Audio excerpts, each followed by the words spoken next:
Bonjour à tous, je m'appelle Alexandra Delru et je vous invite à me suivre afin de découvrir Paris à travers son histoire, son architecture et ses légendes. Si chaque arrondissement a son monument phare, il en possède d'autres tout aussi intéressants qui, hélas, sont parfois devenus invisibles tant ils sont incorporés à leur environnement. Je vous propose de les sortir de l'ombre. La rue de Beaujolais commence rue de Valois et se termine rue de Montpensier. Elle mesure 128 mètres de long et 8,70 mètres de large. Elle est à sens unique dans le sens ouest-est. La rue porte ce nom en référence au titre d'un des fils du duc de Chartres, propriétaire du palais, Louis-Charles d'Orléans, comte de Beaujolais, né le 17 octobre 1779 à Versailles. Voici une petite biographie résumée du personnage. Louis-Charles est le troisième fils de Louis-Philippe, duc d'Orléans et de Marie-Adélaïde de Bourbon. Élevé à Versailles, le comte de Beaujolais bénéficie d'une éducation soignée et cultivée. Il est décrit comme intelligent, sensible et passionné par les arts et la littérature. Il est également connu pour son esprit vif et son charme. Ses parents le destinent à une carrière ecclésiastique. La famille royale se trouvait au palais royal lors des massacres de septembre et Louis-Charles, alors âgé de 12 ans, attiré par le bruit à une fenêtre, vit passer fichée sur une pique la tête de sa tante, la princesse de Lamballe. En avril 1793, le prince fut incarcéré au Fort Saint-Jean à Marseille. Le 13 Fructidor an IV, soit le 30 août 1796, le directoire ordonne qu'il soit transféré à Philadelphie, aux États-Unis. Les frères Beaujolais rentrent en Europe en 1800 et s'installent en Angleterre. Le comte de Beaujolais devient un fervent défenseur des idéaux républicains et des droits de l'homme. En septembre 1804, il s'engage dans la Royal Navy britannique. Mais sa santé, minée par la tuberculose, aggravée par l'excès de boisson, se dégrade rapidement. Sous prétexte de rétablir sa santé, il part à Malte le 15 avril 1808, où il meurt le 30 mai à l'âge de 28 ans. Son corps est inhumé provisoirement dans la chapelle de Notre-Dame de Liesse, puis transféré en 1843 dans la chapelle de France, dans la cathédrale Saint-Jean de la Valette. Son tombeau a été sculpté par James Pradier. Une copie de son gisant, réalisée par le même sculpteur pour le musée de Versailles, a été placée en 1986 dans la chapelle royale de Dreux.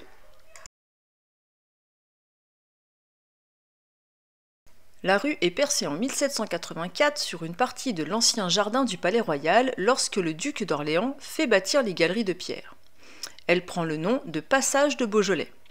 Entre 1797 et 1814, elle devient la rue d'Arcole en mémoire de la bataille d'Arcole.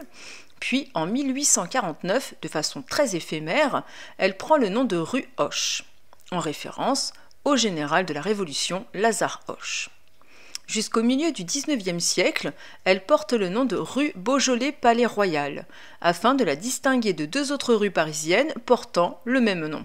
La rue de Beaujolais-Saint-Honoré, qui a disparu en 1852, et la rue de Beaujolais-au-Marais. Pour information, la province de Beaujolais fut apportée en dot par Marie de Montpensier lorsqu'elle épousa le frère de Louis XIV.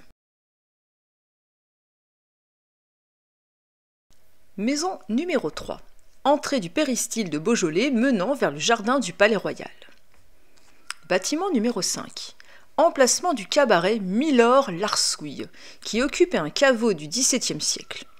Le cabaret fut le témoin de faits historiques notoires. C'est entre ces murs que pour la première fois, la Marseillaise est chantée à Paris au XVIIIe siècle. Sous l'enseigne de Caveau Thermidor, nom porté par l'établissement jusqu'en 1940, Cora Vauquer est un temps son animatrice. Fin 1949, Francis Claude quitte le cabaret Coliberte de Saint-Germain-des-Prés pour reprendre le caveau avec son associé Jacques Jordan. Il le rebaptise Milord-Larsouille, en référence à Charles de la Battue, un richissime fêtard qui pouvait indifféremment être Milord avec les Arsouilles que Arsouille avec les Milords. Ce dernier aimait se déguiser, au point que les Parisiens le confondirent avec Lord Seymour, un Anglais résident en France. Charles, homme excentrique, aimait s'entourer de jeunes gens et parcourait les bals, qu'ils furent humbles ou non. Les jours de carnaval, il paraudait dans sa voiture, attelée de 4 chevaux, jouait de la trompe, distribuait des dragées aux passants et jetait de la farine autour de lui. C'est sous la direction artistique de Francis Claude que l'établissement va acquérir sa renommée de cabaret rive gauche. Parmi les premiers chanteurs engagés figurent des débutants comme Léo Ferré et Francis Lemarque. Au début des années 1950, défilent Jacques Brel, Jacques Dufilot, Jean Danet et Michel Arnaud. Jean Cocteau, Mireille et son mari Emmanuel Berle viennent assister au spectacle, habitant des immeubles tout proches. C'est tout naturellement sur la scène du Milord Larsouille que Georges Moustaki crée dans les années 1950 sa chanson Milord, reprise avec succès par Édith Piaf en 1959. En se rendant chez le peintre guitariste avec Francis Claude, Michel Arnaud découvre les compositions d'un jeune compositeur que personne ne veut interpréter, Serge Gainsbourg, qui lui écrira quelques chansons dès 1957 avant de monter lui-même sur la scène. Bien d'autres artistes se produisent au Milord avant sa fermeture définitive en 1965. Guy Béard, Simone Bartel, Jacques Brel, Gianni Esposito, Jean Ferrat, Jean-Pierre Lang, Claude Mann, Mouloudji, Christine Sèvres, Jacques Delors, pour ne citer qu'eux. Au numéro 7, numéro 9, se trouve le passage du Perron, qui permet de rejoindre la galerie de Beaujolais située à l'intérieur du Palais Royal. Cette voie étroite et couverte mesure 30 mètres de long. Elle se présente sous la forme d'une galerie marchande. Le passage date de 1784. Il est évoqué dans le livre Miroir historique, politique et critique de l'Ancien et Nouveau Paris, écrit en 1807 par Louis-Marie Prudhomme. Je cite : « Ce passage, qui n'a pas 8 pieds de largeur, contient 12 petites boutiques, libraires, marchands de mode, magasins de petits pains et gâteaux, merceries à prix fixe, artistes décrotteurs. » Au XIXe siècle, la voie était le repère des escrocs et des trafiquants d'or. Au numéro 9 se trouvait l'ancienne librairie de Thomas Aurore Armand Mainteville Delage, ouverte en 1812, qui s'étendait jusqu'à la façade sur jardin. La boutique était flanquée d'un important cabinet de lecture, également tenu par Mainteville, et connu sous le nom de Cercle encyclopédique. Au numéro 9 vécut Colette et son troisième époux, Maurice Goudequet, de 1927 à 1929, puis de 1938 à 1954. De son vrai nom Sidonie Gabriel, elle épousa en 1893 l'écrivain Henri Gauthier-Villard, dit Willy. Il l'incita à écrire et signa ses premiers ouvrages, la série des Claudines. Colette divorça en 1906 et devint alors, pendant une assez courte période, mime au music-hall et n'hésita pas à se montrer nue sur scène. Mais très vite, elle se consacra exclusivement à l'écriture et publia entre autres La Vagabonde, L'envers du music-hall, Chérie, Sido et Gigi. L'ensemble de son œuvre démontre une connaissance parfaite et impitoyable d'elle-même et des autres. Elle se remaria 2 fois. En 1912 avec Henri de Jouvenel et en 1935 avec Maurice Goudequet. Jean Cocteau vécut au numéro 15 en décembre 1939 avant son départ pour Perpignan. Le restaurant Le Grand Véfour, situé au numéro 17, est l'un des plus anciens de la capitale. Dès le 4 mai 1782, un limonadier, Sieur Auberto, loue une maison au duc d'Orléans pour la somme de 14 000 livres par an. Un restaurant ouvre ses portes en 1784 sous le nom de Café de Chartres, en hommage au duc de Chartres, fils aîné de Louis d'Orléans. En 1787, la maison est rachetée par Jean-Baptiste Fontaine pour 300 000 livres et le fonds de commerce du limonadier pour 40 600 livres. En 1791, Fontaine obtient l'autorisation de monter une tente dans les jardins du Palais Royal afin d'agrandir son café et d'abriter sa clientèle. Il propose une restauration à la fourchette, lui assurant une place parmi les établissements gastronomes de l'époque. Il attire une clientèle de gourmets et d'hommes politiques comme Murat, le duc de Berry, Grimaud de la Reynière ou le poète Berchoux. Charrier puis Moineau succèdent à Fontaine avant l'arrivée de Jean Véfour en 1820. À 36 ans, il achète l'immeuble pour 900 000 francs. Les appartements abriteront les amours de Mademoiselle Montansier, Fragonard, qui aboutait l'immeuble, y mourut en 1806 en mangeant une glace.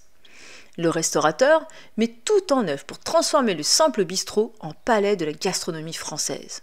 Il aménage les 3 niveaux, tous dotés d'une cuisine, et décore les salles avec luxe. Paris gagnant, le tout Paris politique et artistique se presse aux portes du Véfour. Chaque jour sont servis environ 2000 couverts. Les clients peuvent y déguster un poulet marengo à la truffe pour 8 francs, des côtelettes de mouton pour 18 sous, du merlin pour 1 franc 10.